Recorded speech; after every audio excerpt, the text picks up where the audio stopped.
In the early weeks of September, when water gained entrance into Ala-Akabe village in Igalamela local government area of Kogi state, the village head Madaki Yakubu thought little of it. The water kept rising with each passing day. By the time they decided to leave, it was too late. All of the properties, food and crops in the farmlands have been submerged and destroyed. Madaki and his clan have since found refuge in this makeshift camp. They have spent almost a month here and he's surprised that no one has come to their aid. The complete village had been submerged by water. So there's no way for us to see there. That is why we parked down here. So and since we have been here, nobody, we didn't see any help from anybody. Even though they brought some gifts for us, those that they sent to us, they will eat it all. Even my coming here now, I've been called by some groups. When I get there, nothing. So I decided to come back. Starvation and health crisis are some of the challenges faced in this makeshift camp in the forest. Margaret Shaibu is a mother of six. She lost her sister in the camp. It destroyed our crops, such as cassava, yam, beans, tomatoes that we planted on our farmlands. All our goats were also affected. They died in the flood. My motorcycle, which I use for usual transportation, was as well washed away. My sister too died in the process because there was no food to eat. Today makes it 10 days since she died.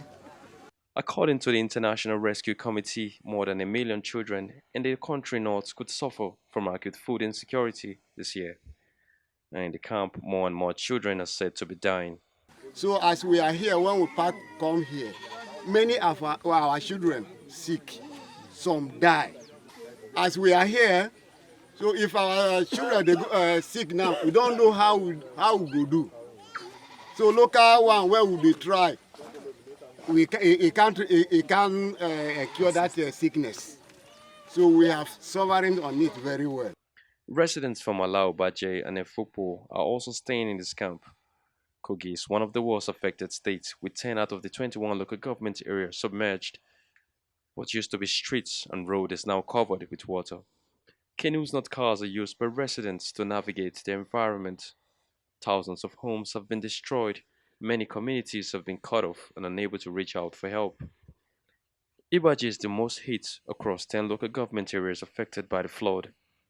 There are 10 wards in this region, and none was spared by the flood. The Community Development Officer, Wonalu Achimogu, says over 400 communities were affected. All community members are victims of this flood. So now they cannot attend any medical facility now. They are suffering. They cannot feed. At times hardly they feed once in a day. Emergency agencies had warned of destructive floods this year, but some officials in the state said they weren't notified. If NEMA or SEMA will give that information, definitely I should hear it. I should hear it. But I did not receive any message concerning that. At times when we got the message, then I'll now ask the management to give us speedboat to enable us go around and then get them informed that the flood is coming. Oh, please park and go to uphill in order not to be involved. But this year on, I've not heard anything from them. Although support came from other quarters, the chairman of Ibaji local government area, Ukojo Biora, says they haven't received any form of support from the federal government. You know, at the national level, the federal level, we have NEMA. At the state level, we have SEMA. And at the local government level, we have LEMA. I must tell you categorically that I have not felt the impact of the NEMA up to now. We have done so much video, we have done so much call, we have sent messages, PayPal and all social medias. But we have not heard from NEMA as I'm talking to you. Today is 19th of October. And the incident started when? It started as early as September early September. Yeah, that was when the flood got or at the highest peak. The Kogi State Commissioner for Environment, Victor Mofe, said Kogi has always been on the red alert in regards to flood. He likened this year's negative impact to the first flood which occurred in the state in 1936. However, the state is yet to ascertain the level of destruction. And as I speak with you, about 10 local governments were badly affected. And the effect, as I speak with you, like I said, cannot be ascertained for now. Because you have several farmlands lost, you have property worth of billions lost, you have houses destroyed, to the extent that even human beings we lost at least about 4 now casualties. He attributed the cause of the flood to climate change and the opening of the Lagdo Dam.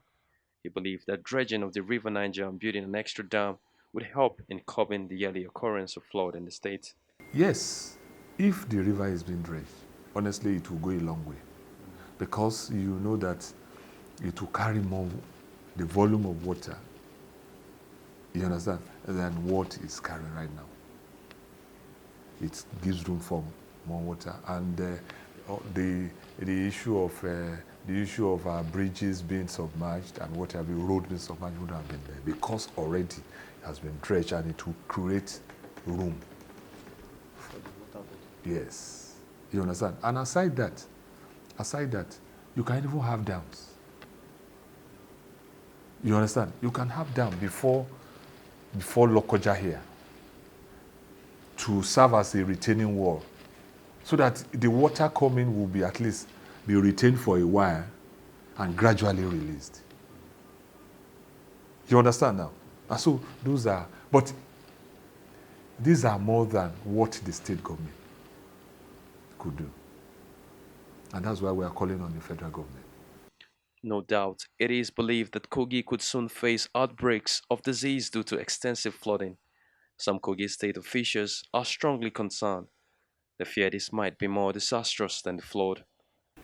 Let me tell you, in 2012, when I say 100 dies, is an understatement. 2012, after the flood, the post-flood effect.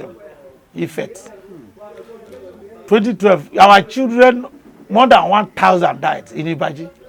You know why? You know why? No. Now, as I'm speaking to you, they are drinking from the water. They are eating. They drink from. They swim in the water. So they take it. So at the end of the day, the water will take toilets, even the graves, and all these things. They will take it, and that is what people take. And at the end, after 2013, people die like fowl. In a day, more than 5, 6, 7, 8, 10 children will die. It was the governor then, His Excellency Alhaji Idris Wada, that sent a team of medical team. I was a councillor then, representing Aya Ward. That sent people to the medical team to Aya and other places in Ibaji that rescue us. So we are afraid that Justin will not reoccur again if nothing is being done. All over the states are many crying for help, but while they wait for the water to recede, Kogi State indigent trapped and isolated with no food or proper shelter are hoping that the federal government throw more support in their state.